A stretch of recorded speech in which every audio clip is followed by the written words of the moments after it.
इतिहास जसा शेतकरी चाऱ्यावरती मूठ धरतो आणि पेरतो, ज्वार गहू काहीतरी, ते पिकं असते किंवा मोगडा असतो, आणि मोगडा असल्याने त्याला जर खालच्या नळीमध्ये एखादा खडा अडकला तर ते सगळं धान्य त्याच्यात वर जमा होतं. जिथं पुढे गेला तिथं लक्षात आल्यानंतर तो खडा जर काढला तर एकाच ठिकाणी सगळं पडतंय.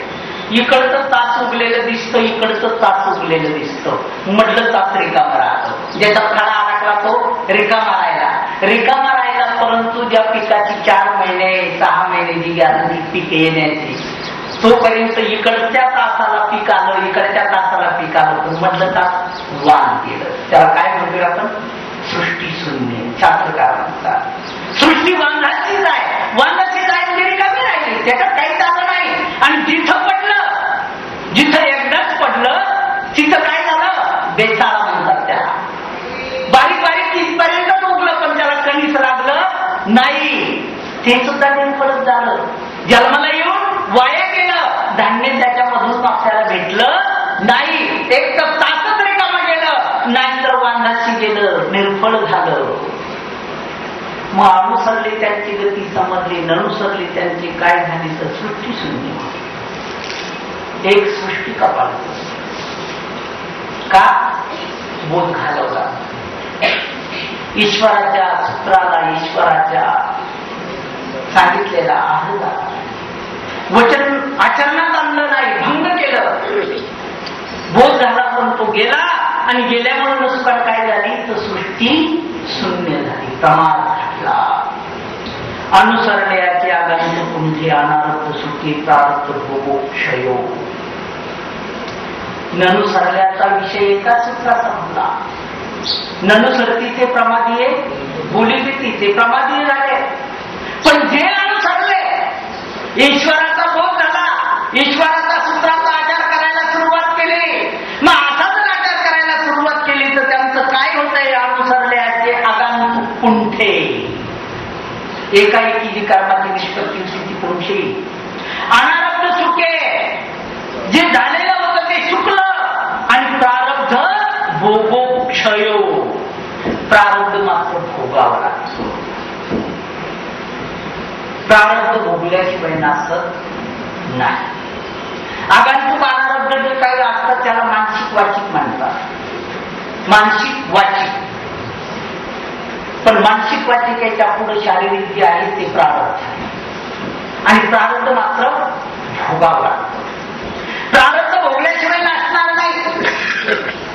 मग आता इथं सुद्धा काही काही सूत्राला अनुसरलेले असतात, सूत्राप्रमाणे आचरणात, पण त्यांना कधी कधी असा एक प्रसंग येतो, एखादं दुःख प्राप्त होतं, आणि दुःख प्राप्त झाल्यानंतर सुद्धा आमचा वासनिक अति दुःख करायला लागतो. मग ईश्वराला दोष देतो. असं का मला असं का घडलं? पण का घडलं म्हटल्यानंतर एकच गोष्ट लक्षात घ्या, करिणाईसाठी दृष्टांत,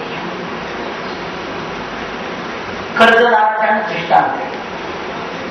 आपण जर या गावात राहतोय, एक सावकार राहतोय, त्या सावकाराचं जर तुम्ही कर्ज घेतलं, कर्ज घेताना तुम्ही 1000 घेतलं, दुसऱ्याचं 2000 घेतलं, तिसऱ्याचं 3000 घेतलं, असं करत करत करत 10,000पर्यंत तुम्ही कर्ज उचललं. आणि कर्ज उचलल्यानंतर त्या कर्जाला मात्र चक्रव्याज व्याज आहे. व्याज असत असत असत तुम्ही 5 वर्षात 10 वर्षात त्याची फेड केली नाही. 10,000चे 1,00,000 झाले. 10,000चे 1,00,000 झाले. मग आता 10 जणांचं कर्ज घेतलेलं आहे, ते 10,000 आहे. 10,000चे जेव्हा 1,00,000 झाले, तेव्हा ते 10चे 10 सावकार तुमच्याकडे येतात आणि सांगतात की तू माझे पैसे कधी देणार, तुला द्यावं लागतील. तो म्हणतो माझी ऐकतच नाही. आता एकदा परत गेले, 2दा परत गेले, 4 वेळेस परत गेले, पण शेवटच्या वेळाला जेव्हा आले तेव्हा सांगितले की बघ, 8 दिवसाच्या आत तू पैसे दिले तर ठीक, नाही तर 9व्या दिवशी आम्ही तुझं मर्डर केल्याशिवाय राहणार नाही. 9व्या दिवशी आम्ही निश्चित तुझं काहीतरी करू. हा घाबरला. आता पैसे तर देणं होत नाही, पण आत्महत्येनं आपल्याला मारावं लागणार, हे मारल्याशिवाय राहणार नाही. मग गावचा नीतिमंत राजा आहे. नीतिमंत राजा असल्यानंतर तोच कर्जदार नीतिमंत राजा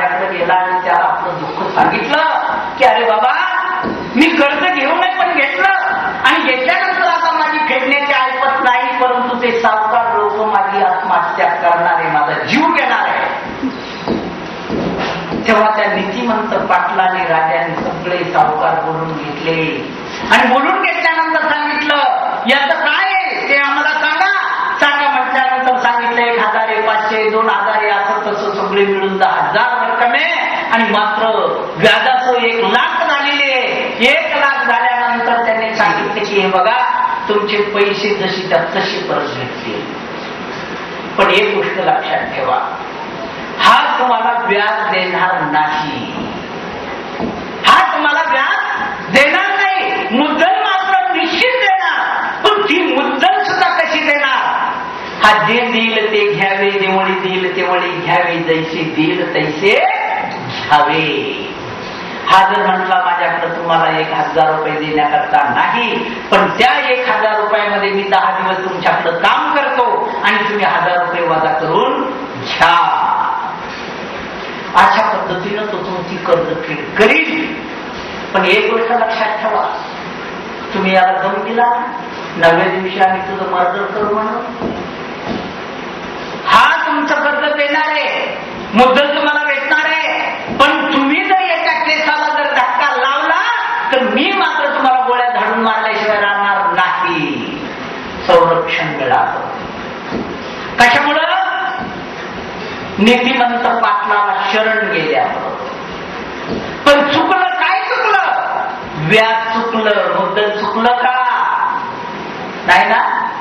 मुद्दल जर चुकवलं असतं तर पाटलाची नीती ठरली असती का? नाही. मग माझ्या धर्मबंधूंनो, तसा या शरीरामध्ये असणारा जीवात्मा अनेक देवतेचा कर्जदार आहे, अनेक देवतेचं दुःख भोग यांनी घेतलेला आहे आणि एवढा मोठा दुःख भोग घेतलेला असताना ती देवता म्हणतेय की मी तुझा ऍक्सिडेंट करणार, तुला मारणार, एवढा मोठा दुःख भोग आहे. पण हा कोणाचा झालेला आहे? परमेश्वराचा. सकळ देवतेला सोडून हा कोणाचा झालेला आहे? परमेश्वराचा. आणि परमेश्वराचा जर झालेला आहे तर परमेश्वरानं सुद्धा त्या नीतिमंत राजासारखा व्याप केलेला आहे. कारण आमचे स्वामी सुद्धा सूत्रात म्हणतात, तयाच्या खाली एक सामर्थ्य आती ती तरी सिद्धी ते येथूनच निर्गती.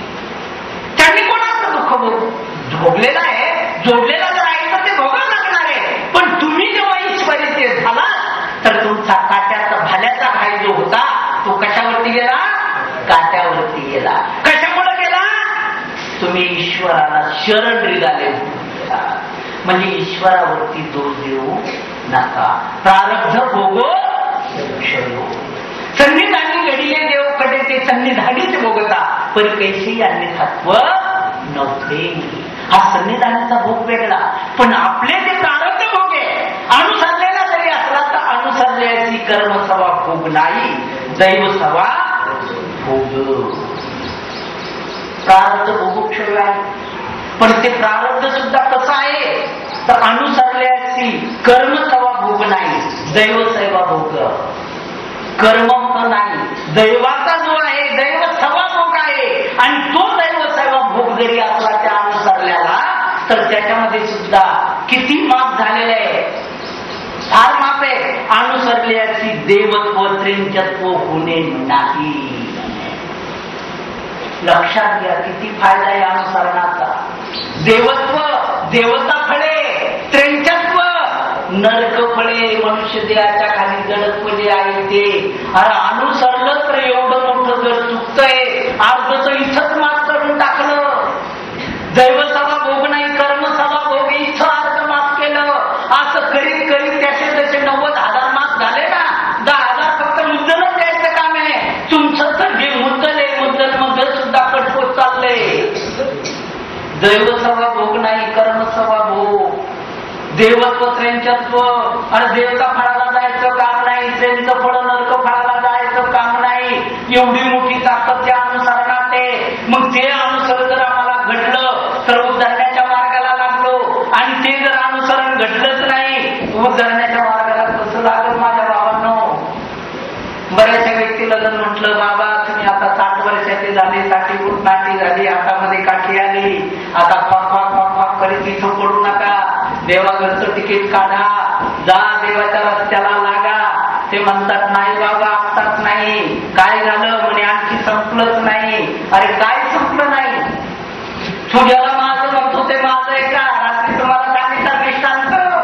कोणी कोणाचा नाही. माझं जर असतं तर हे सगळं माझंच आहे. मग भगवंतानं वचन का निरूपण केलं? सकळही संपत्ती त्या संपत्ती, जीवाची परमेश्वर संपत्ती, जीवाची परमेश्वर संपत्ती आहे. मग ती जर मोडली तर काम येणार आहे, बाकी हे काहीच कामाचं नाही. मला पांडुप्रताप नावाच्या ग्रंथाला एक दृष्टांत आठवतो. कारण दृष्टांत देऊन सिद्धांत काढला म्हणजे सामान्य पब्लिकला समजत आहे. नाही ते कर्म सवा काय, दैव सवा काय, हे कशाचं काय, कर्मच आम्ही बघितलं नाही तर कशाचे कर्म आले. मग कर्म तर नाहीये, आपलं काय आहे, आपलं तर आहे म्हणतात, आपलं काय नाहीये. मी तुम्हाला साध्या दृष्टांतातून सांगतो. दृष्टांत खूप साधा आहे पण देव द्यावा लागतो. 45 वर्षाचा भक्त होता, त्याच्या घरी नारद गेला. 45 वर्षाच्या भक्ताच्या घरी नारद गेला. नारद गेल्यानंतर नारदानं सांगितलं की अरे बाळ, हिंदू धर्माची संस्कृती, हिंदू धर्माच्या संस्कृतीमध्ये 4 आश्रम आहे. बालाश्रम, ग्रस्ताश्रम, संन्यासाश्रम आणि वानप्रस्थाश्रम. मानवा पंथाला संन्यास मान्य अशात समजू नका. संपूर्ण जे काही धर्मपंथ असेल तेवढ्याला सुद्धा संन्यास मान्य आहे, त्या करावा लागतो. मग म्हणे बाबा तुम्ही सांगता ती गोष्ट खरी आहे, पण गंमत अशी आई वडील कुटुंब परिवार हे सर्व असताना सोडून जर गेलं तर बाकीचे नाव ठेवतील ना. ते म्हणतील काय याला जर सांभाळण्याचं जीवाला आलेले होतं, यांना जन्माला कशाला घातलं असं सुद्धा म्हणतील ना. अरे म्हणे बाबा खरं आहे, पण आता तुझं सध्या झालेलं आहे, तसं काय करू नको. सगळं आई वडिलाचा अधिकार नसेल, तुझा अधिकार जर असेल तर तू साधून घे. कोणा जीवाचा काय अधिकार आहे? कर्मयोग्य म्हणजे ऋणांबंधीचे तुझे आई वडील झालेले आहे, ऋणांबंधी मुलं मुली झालेले आहे. हे सगळं ऋणांबंधाचा खेळ आहे, कोणीच कोणाचा नाही. म्हणजे बाबा दुसऱ्याच्या घरातल्या गोष्टी माझ्या घरात सांगू नका. माझ्या घरातले लोक माझ्यावर खरं प्रेम करतात. बाबाला एका शब्दातच त्याने गप केलं. बाबा म्हणे अरे बाबा नाही, दुसऱ्याच्या घरातला नाही, मी तुझ्याच घरातला सांगतोय, कुणीच कोणाचं नाही. नाही म्हणे अजिबात नाही. आई माझे, वडील माझे, कुटुंब माझाही, परिवार माझे, सगळे माझे, माझं कुणीच नाही असं म्हणूच नका. तेव्हा बाबा म्हणतात तुला जर बघायचंय ना, मी तुला एक मंत्र देतो. मंत्र म्हणजे चमत्काराचा मंत्र नाही बरं का. नाही तर हे कलयुग आहे. कलयुगामध्ये चमत्काराला नमस्कार करणारे असे लाखो लोक आहे ना, तत्वज्ञान म्हटलं का नको म्हणतात. चमत्कार करायला सुरुवात करा, तुम्हाला एवढं काय तुमचा कोणता हा आसन भाग आहे का काय, एवढ्या रोडला सुद्धा जागा सोडायची नाही. चमत्काराला नमस्कार. ते म्हणे तुला एक मंत्र देतो. त्याने मंत्र दिले गीतेचा संवाद्या. गीतेचा संवाद्य कोणता आहे? आत्मसंयम योग. गीतेचा संवाद्य कोणता आहे? आत्मसंयम योग. आत्मसंयम योग म्हणजे आत्म्यावरती संयम करणं. त्यालाच ज्ञानेश्वर माऊलीनं 6व्या अध्यायामध्ये कुंडलिनी शक्ती जागृत करणं म्हटलेलं आहे. आत्मसंयम योगाला काय म्हटलं? कुंडलिनी शक्ती जागृत करणं. काय नाही कुंडलिनी शक्ती जागृत करणं. कुंडलिनी शक्ती जागृत करणं म्हणजे आत्मा ब्रह्मांडात नेलं. आत्मा ब्रह्मांडात नेलं म्हणजे हे शरीर अचेतन होत आहे. अचेतन झालं, आत्मा ब्रह्मांडामध्ये लपवता येतो. आत्मा ब्रह्मांडात लपला म्हणजे बाकीचे लोक म्हणतात संपलं, पण तो संपलेला नसतो. असा मंत्र दिला